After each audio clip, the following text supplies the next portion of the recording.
Veni Creator Spiritus, mentes tuorum visita, impleso perna gratia, quae tu creasti pectora. Midiceris Paracletus, donum Dei altissimi, fons vivus ignis caritas, et spiritualis uncium. Tu septiformis munere, dextre Dei tu digitus, turite promissum Patris, sermone eritans futura. Accende lumen sensibus, infunde amorem corpibus, infirma nostri corporis, virtute firmans perpetuis. Ostem repellas longibus, pacem querones protinus, ductores sic te previo, vitemus omne noxium. Per testiamus da Patrem, noscamus atque Filium, Eutriusque Spiritum, credamus omni tempore.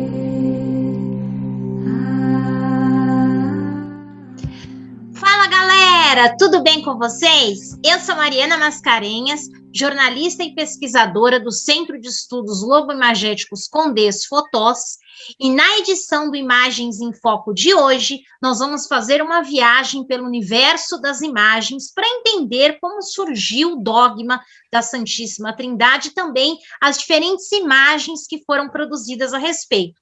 Para isso, eu converso hoje com a Cristiane Mai, que também já participou aí ativamente do grupo de pesquisa Condés Fotós, e ela é autora desta obra aqui, bem interessante, chamada Iconografia da Santíssima Trindade. Ah, então vai ser algo mais religioso? Nananina, não. Fiquem aí, porque vai muito além da religião, nós vamos trazer curiosidades, independente de você professar ou não uma fé, fique aí, porque eu tenho certeza que você vai gostar da edição de hoje.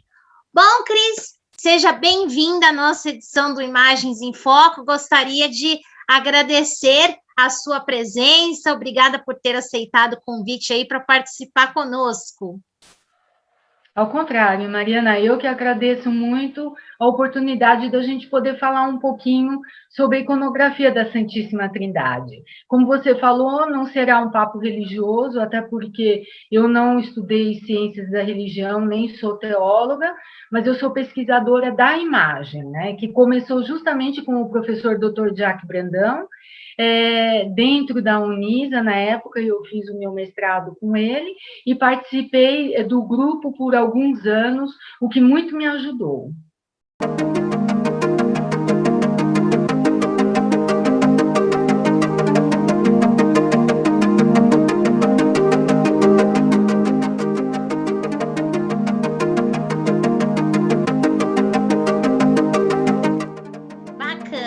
Apresentando também, falando um pouco mais sobre a nossa convidada, pessoal, a Cris, ela é mestra em Ciências Humanas pela Unisa, ela é pós-graduada em História da Arte pela FAAP e ela é bacharel em Tradução pela Universidade Johann Gutenberg, na Alemanha.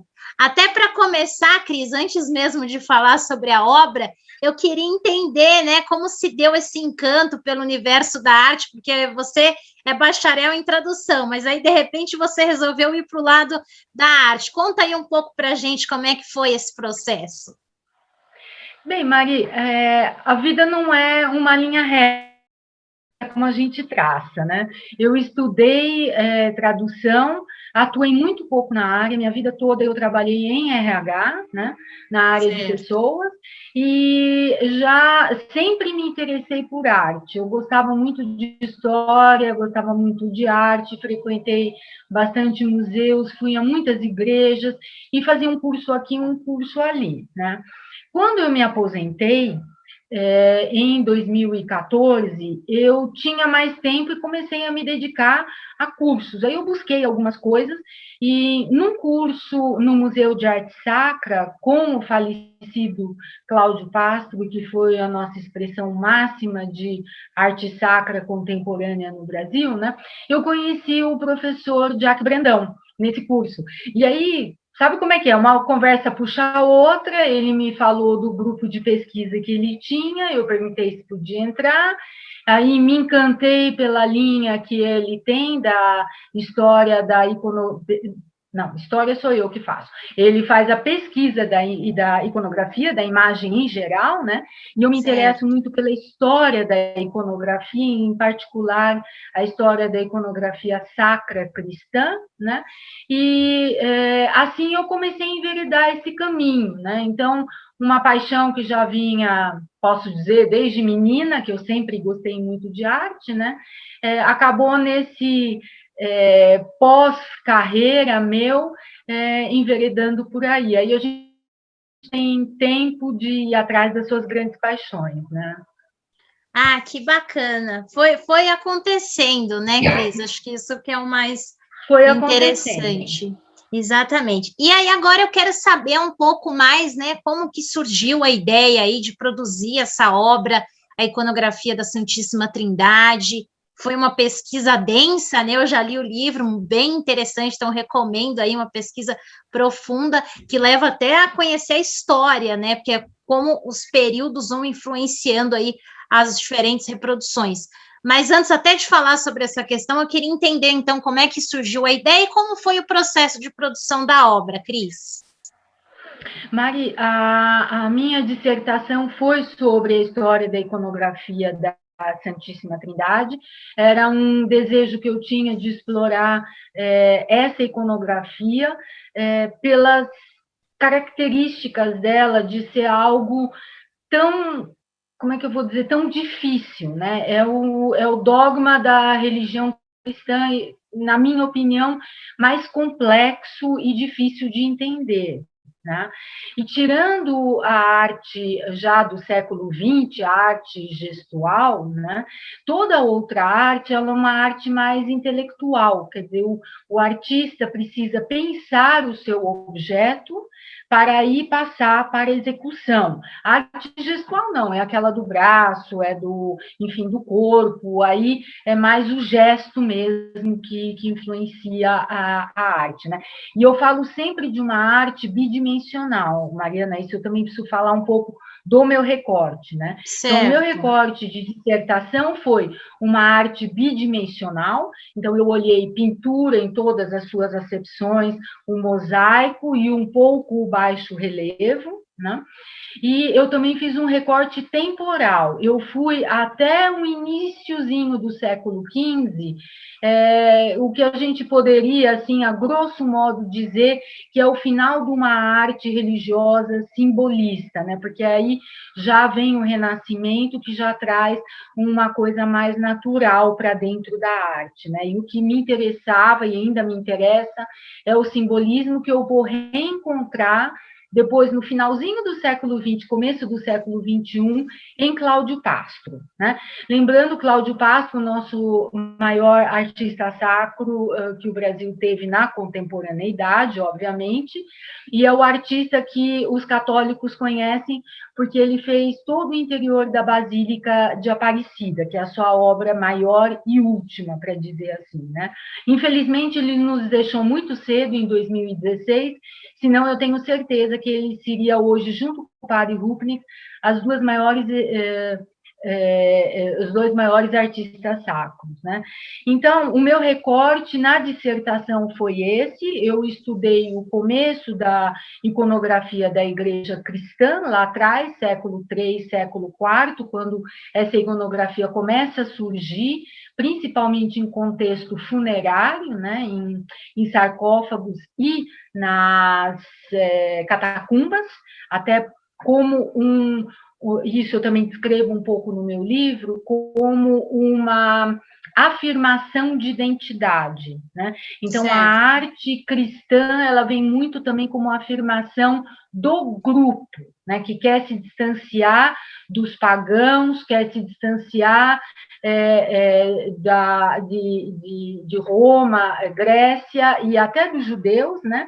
E ela vem com essa arte, primeiro muito simbólica, e depois uma arte que começa a ser antropomorfa nas catacumbas e nos sarcófagos, né? E eu caminho com essa historicidade até, como eu falei, o século XV. E o que me motivou, como eu te falei, é esse dogma tão difícil, não é difícil, ele é complexo. Entender o que é a Santíssima Trindade é uma coisa que a gente precisa realmente se debruçar um pouco nisso, né? E aí o meu fascínio, como o dogma só foi, ou a igreja só afirmou realmente o que era a Santíssima Trindade no século IV, no Concílio de Nicéia, e depois isso em 325, e depois mais tarde, no final do século, no Concílio de Constantinopla, tem aí um arredondamento desse conceito, porque aí a Igreja também explica melhor o que é o Espírito Santo. Em Nicéia se fala do Pai e do Filho. O Espírito Santo é assim, só mencionado, mas não é elaborado. E em Constantinopla também o Espírito Santo é elaborado. Então, pode-se dizer que no final do século IV nós temos aí uma conceituação do que seria a Santíssima Trindade para o cristianismo, né? E, ao mesmo tempo, você vê rapidamente os artistas já trazerem a Santíssima Trindade para o mundo da pintura, para o mundo do mosaico, né? E sair daqueles 10 mandamentos, você não fará nenhuma imagem minha, né? Que é o que vem no bojo do cristianismo, né? Porque nós aceitamos os 10 mandamentos e seguimos os 10 mandamentos. Cristo não joga nada fora do que está no Antigo Testamento, ele traz tudo e ele dá essa nova leitura de amor, de ágape, né? O amor de Deus pela humanidade. Então, lá nos 10 mandamentos diz, não farás nenhuma imagem, né? Só que o próprio Cristo é uma imagem, o próprio Cristo é uma iconografia, né? Uma iconografia de Deus. Deus é que manda o seu filho, Deus é que dá uma imagem a seu filho, né? E que é, na verdade, a segunda pessoa da Santíssima Trindade. Então, uma parte da Santíssima Trindade. E isso muito me instigou. Como é que o artista sai desse mandamento, né, tão enraizado e começa a produzir. E aí eu tento mostrar isso um pouco no livro, e eu vou até, como eu disse, até o século XV, com Masaccio, que é um exemplo que eu trago, de uma igreja maravilhosa em Florença, né? E eu trago, ao mesmo tempo, da mesma época, como a igreja se divide em 1054, entre igreja latina e igreja oriental, eu trago também um exemplo da da Igreja Oriental, que é um ícone que está até aqui atrás, é o ícone da Santíssima Trindade do Rublev, né? Para fazer o contraponto dos dois. Nenhum é melhor, nenhum é pior, é só duas visões de uma religiosidade, né? E é isso que eu tento mostrar na iconografia. Eu não entro na parte religiosa, eu entro só na parte de imagem, o que é que nós, latinos, do Ocidente, estamos acostumados a ver, e aí Massacho é aquela maravilha que a gente conhece, da Santíssima Trindade, na Igreja de Santa Maria Novella, e nós temos essa Santíssima Trindade. E aí eu pulo para o século XXI, para a Basílica de Aparecida, porque o ano que eu fiz a dissertação era o jubileu de 300 anos de Aparecida, né? E B, Sim. Porque eu queria falar do nosso país, né? De um grande artista nosso, que eu acho que a gente precisa sempre lembrar que o nosso país tem coisas maravilhosas, e também como é que é a recepção desse dogma, dessa iconografia no século XXI, né? Porque todo artista contemporâneo ele olha sempre o passado, né? Ele relê o passado. Mesmo se você pegar um artista gestual contemporâneo, que não tem nada a ver com a religião, ele, de alguma forma, ele está trazendo também uma leitura e uma releitura e uma bagagem intelectual de tudo que aconteceu antes, né? Então, aí eu mostro o Cláudio Pastro, que, na minha opinião, apesar de eu nunca ter conversado isso com ele, infelizmente, eu o conheci, mas naquele momento não estava ainda focada no meu objeto de estudo, né? Não pude perguntar isso para ele, mas o que eu desenvolvo na dissertação como uma hipótese é que ele, apesar desses 1.800 anos ou 2.000 anos de iconografia cristã, ele não se atreveu a pintar a Santíssima Trindade, né? E Sim. Aí eu entro um pouco numa teoria do professor Jack Brandão, que eu acho muito interessante, que é o de acúmulo de imagens, é o que ele chama de arquivo iconofotológico, né? Ele escreveu alguns artigos sobre isso. Sim, a gente abordou também aqui no canal algumas vezes a respeito, né? É uma hipótese, uma teoria muito interessante, onde ele diz que a pessoa vai acumulando imagens no seu subconsciente, né?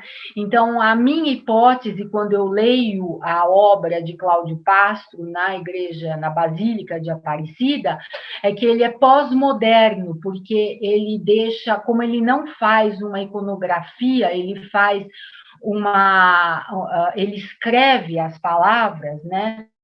Pai, Filho e Espírito Santo, essa é a Santíssima Trindade dele, ele força quem está lendo, quem está diante da imagem, a construir a sua própria Santíssima Trindade, né? Então, por isso que eu digo que ele, de alguma forma, ele é pós-moderno, porque ele não te dá uma trindade pronta, ele faz você construir conforme você vai lendo, né? E aí a hipótese do professor Jack, que aí você justamente revira esse teu arquivo, claro, é tudo de forma muito rápida e instantânea, né? Mas você revira esse teu arquivo e vai montando o teu Pai, o teu Filho, o teu Espírito Santo. Muito bacana. O pessoal que está assistindo aí já viu que é uma verdadeira viagem pela história, né? Tem muita informação mesmo, né? Como a Cris já comentou um pouco, então eu tenho certeza que vocês vão gostar muito, pessoal. Agora, Cris, você levantou vários pontos aí que eu achei bem interessantes, que eu vou ressaltar aqui algumas questões, né? Primeiro, que você falou que o que te levou, né, a pesquisar esse tema da Santíssima Trindade foi pela sua complexidade, né, a complexidade do tema e a curiosidade. Eu acho isso muito interessante, porque não é só as pessoas que... eu acho que todo mundo, né, os cristãos, os não cristãos, eles também acabam tendo essa curiosidade, porque a gente fala aqui no dogma, né, acredito que o professor Jack até já ressaltou algumas outras vezes aqui no canal, o dogma, diferentemente da ciência, é aquela verdade inquestionável. é isso e acabou, né? Então a gente está falando aqui de Santíssima Trindade, Pai, Filho e Espírito Santo. Mas isso não impede, né, da gente ter a curiosidade e tentar entender, né? São três pessoas em um, como assim? É Pai, Filho, mas é único, Deus é Jesus. Então, por mais que a gente fale no dogma, a curiosidade ela existe. E como a Cris comentou, é um dos dogmas que mais instiga a curiosidade, né? Acredito que, como eu falei, não somente em quem não professa alguma fé, mas também nos cristãos. Isso é que enriquece, né, o nosso aprendizado, porque a gente já falou algumas vezes aqui que não é acreditar cegamente, é levar a um processo, a entender como se dá aquilo. E aí também, até ia perguntar, mas a Cris também já ressaltou aí, porque hoje nós temos muitas imagens, né, Cris, da Santíssima Trindade nas igrejas, em pinturas, mas nunca, nem sempre nós tivemos esse excesso imagético. Houve o tempo em que não se podia representar, né, por meio das imagens. Só que as imagens, elas não vêm como um contraponto, você está desrespeitando, não, ela vem reforçar, é um aprendizado, até porque elas também foram usadas, né, para catequizar as pessoas que não tinham, né, uma instrução, então foi um meio também de, isso a gente vê com o tempo. E aí, Cris, o que eu quero saber de você também, nesse período que você aborda aí na obra, é óbvio que não dá para falar tudo aqui, né, até para não dar spoiler, né, para depois o pessoal acessar, para o pessoal correr aí atrás do livro, mas, assim, algumas mudanças, porque se a gente for analisar todos esses períodos, né, nós vamos ver diferenças muito grandes nas imagens, nós vamos ver os elementos que nos ajudam a identificar que se trata da Santíssima Trindade, mas é possível identificar grandes diferenças, né, nas pinturas, porque, é claro, são baseadas no contexto de cada época. Então, você poderia destacar algumas principais mudanças que você percebeu ao longo dessa pesquisa, que eu imagino que foi uma extensa pesquisa, né, Cris? Quais as mudanças que mais chamaram a atenção na forma como a Santíssima Trindade é retratada? Mariana, é muito bem lembrado isso, porque, como a gente comentou, o próprio artista precisava ter uma concepção do que é a Santíssima Trindade, né? Sim. Então, por muitos séculos, eu diria desde o começo da Igreja até o Renascimento, o Cristo Pantocrator, né, que é o Cristo em glória, né, o Cristo já depois da ascensão, o Cristo que é o todo criador e redentor, né, ele foi visto como a Santíssima Trindade. Né? Por quê? Porque Cristo próprio declarou que quem o viu, viu o Pai. Né? Quem o vê, vê o Pai. E como é a Trindade, Pai, Filho e Espírito Santo, o Pai no Filho através do Espírito Santo, sempre se representou Jesus, quer dizer, a segunda pessoa da Trindade, como a Trindade toda. Né? Foi só na Alta Idade Média que alguns artistas se aventuraram. Então, fizeram, isso tem no livro, fizeram uma pessoa com 3 cabeças. Fizeram uma pessoa com 3 troncos, 3 cabeças, ou só uma cabeça com vários olhos, né? Então, uma vez dá ênfase ao uno, então, uma pessoa com vários olhos, então, representando aí a Trindade, dá uma presença, dá um foco no trino, quando faz 3 troncos e 3 cabeças juntos embaixo, em perninhas, né? Então, dá mais ênfase no trino. E isso tudo foi rapidamente abandonado, porque é uma coisa meio esquisita, né? Sim. E aí, devagarzinho, na Igreja Latina, se consolidou um tipo que eu chamo de Santíssima Trindade do Novo Testamento, porque é baseada mais na tipologia do Cristo.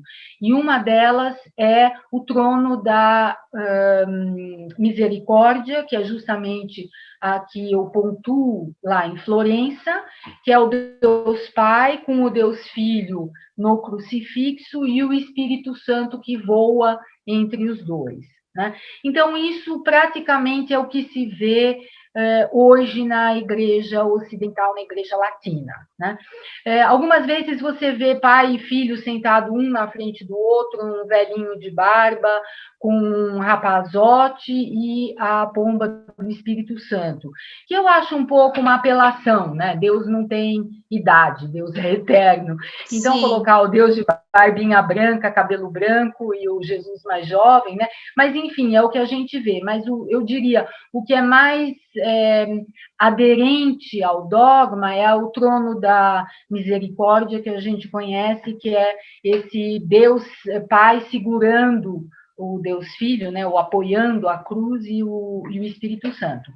E você tem a outra tipologia que vem do Antigo Testamento, porque a partir de Cristo, o Antigo Testamento é relido como sempre profecias e antecipações do que acontecerá no Novo Testamento. E aí se relê justamente a passagem do Gênesis, se eu não me engano, Gênesis 18, que é o encontro de Abraão com 3 seres celestiais, que é essa tipologia que nós temos aqui atrás, 3 anjos que visitam Abraão em sua tenda numa região chamada Mambré, né? E interessante é que Abraão se dirige aos 3 anjos no singular. Ele diz, Senhor, por favor, se eu for digno, entre em minha tenda, né? E aí passa-se a representar a Santíssima Trindade na Igreja Ortodoxa como esse encontro de Abraão, que é o pai da religião judaica, da qual o cristianismo depois deriva, né? Não sei se a palavra derivar é correta, desculpe, teólogos e cristãos, se eu usei aí uma palavra inadequada, Não, né? Mas imagina. da onde vem, né?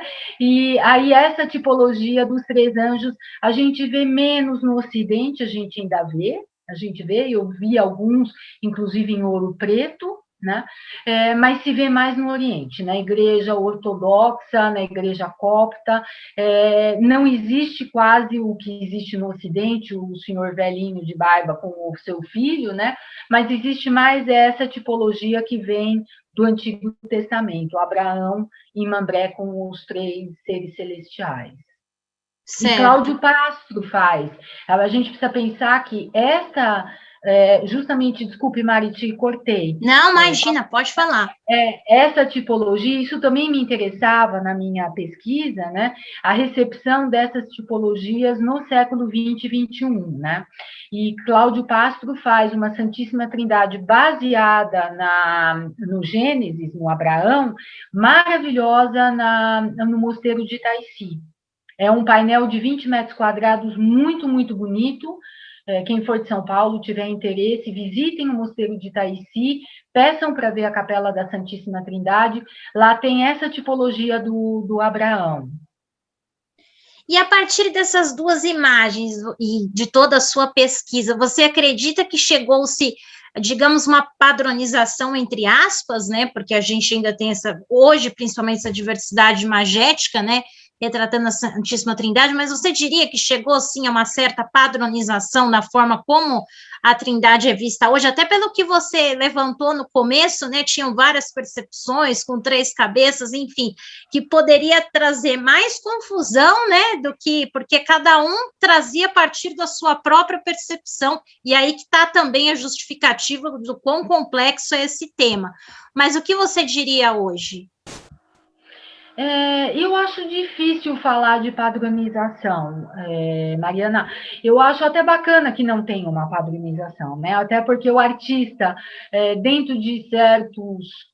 Eu falo do artista agora sacro, não do artista religioso, que a gente precisa diferenciar um pouquinho. O artista religioso é um artista plástico que pinta ou esculpe ou trabalha um tema religioso, sem olhar muito para, como é que eu vou falar, para instruções da igreja, tá? Ele é livre na sua concepção. Então, esse é o artista religioso. Aí eu acho que não existe de nenhuma forma qualquer estratificação imagética, tá? Aí eu acho que é bem livre. Agora, dentro da arte sacra, que já segue cânones da igreja, tanto da ocidental como da oriental, né?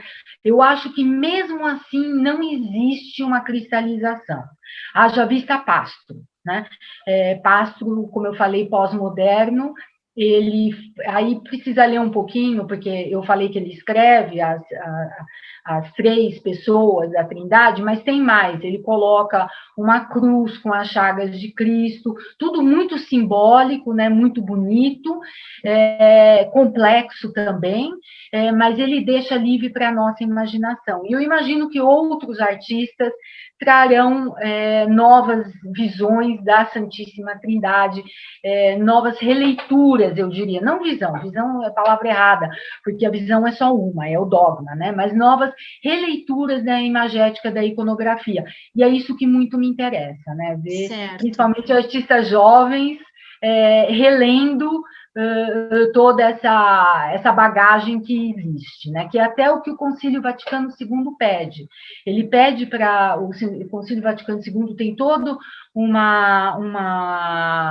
dedicada, todo um texto aos artistas, pedindo que se volte a olhar a arte sacra do primeiro milênio, mas atualizando, né? Usando a nossa linguagem, usando a nossa o que apela à nossa sociedade. Não adianta ficar fazendo imagem como se fazia no século V ou VI, que não vai ter muita aderência na nossa sociedade.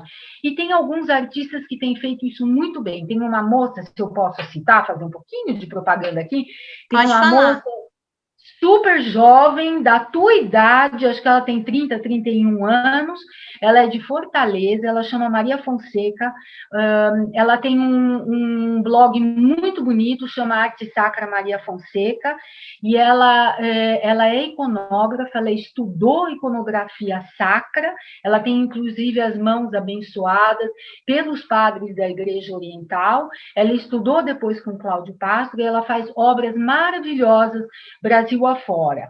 Tem um rapaz chamado Rômulo Piccoli, se eu não me engano, Piccolini, desculpe se eu falei o nome errado, mas ele também é um rapaz do Espírito Santo, ele faz obras maravilhosas, também releituras, ambos releituras dessa imagem do primeiro milênio, mas no século XXI. Né? Eu gosto sempre de falar da Maria Fonseca, porque eu sou mulher e ela é mulher, e a gente quer trazer um pouco as mulheres também aqui na nossa fala.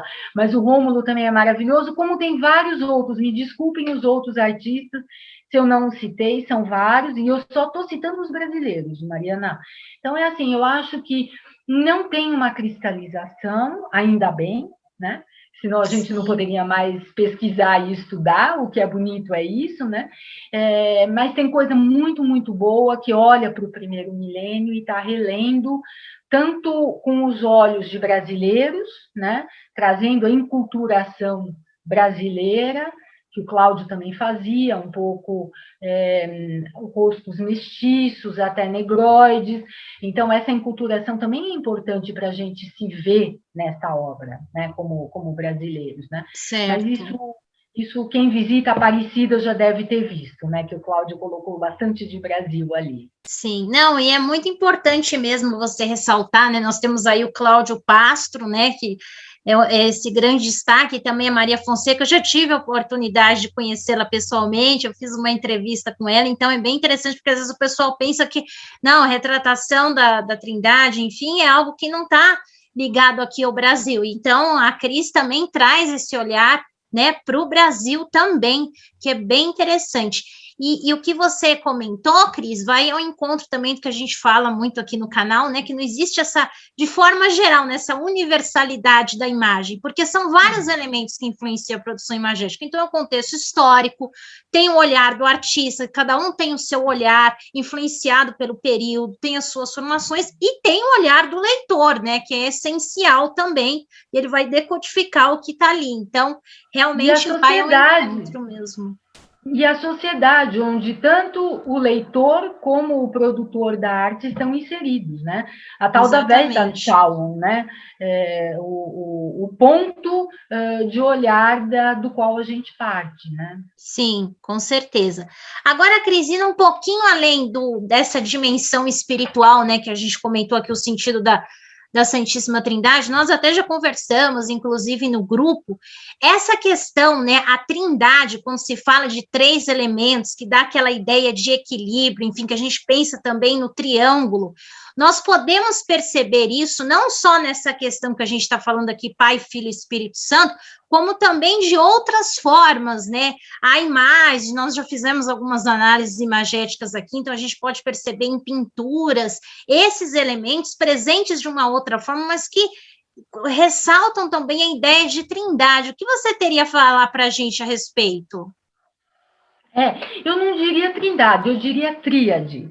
Como o número 3, eu preciso falar diferente, que isso também está no meu livro, né? Os números hoje, para nós, são algo muito abstrato. Então, se eu falo 1, 2, 3, você não pensa em concretude, você pensa em conjuntos de algo, né? Sim. 1 é 1, 2 é 1 mais 1, 3 é 1, 2, 3, né? Já na antiguidade, até o iluminismo, a gente pode dizer, os números também tinham um lado qualitativo, não só quantitativo, um lado qualitativo, né? Então, o número 3 era um número que denotava o sagrado e, ao mesmo tempo, o completo, né? Certo. 8 era o infinito, né? Porque não tem nem começo nem fim, então o número 8 era o infinito, o número 3 era o número sagrado, e isso já vem de muito antes do cristianismo, né? Eu abordo isso também um pouco no livro. E o número 4 é o número do terreno, porque tudo na Terra tem 4. São 4 cantos, então norte, sul, leste, oeste, são, enfim, tudo é 4 na Terra. São 4 fases da Lua, 4 fases de sei lá o quê. Então, 4, como é que fala? Inverno, verão... As 4 estações. 4 estações, desculpe, estou aqui. Então, tudo que é terreno é 4, tudo que é celeste é 3. Né? Tudo que é divino é 3. E o 3 é completo. Né? Então, se representa e se sente falta quando falta um terceiro elemento, né? Porque o 1 é muito sozinho. Qualquer coisa que você fale, um tibum, como dizem as crianças, né? Sim. Acabou, né? O 2 pode ser paralelo, nunca se encontra. Né? Certo. É um eterno caminho de trem, né? Que não leva a nada. Você entra naquilo, vai embora e não leva a nada. O 3, ele fecha. Né? Você tem 1, 2 e o terceiro ponto que fecha. Então, ele fecha em si.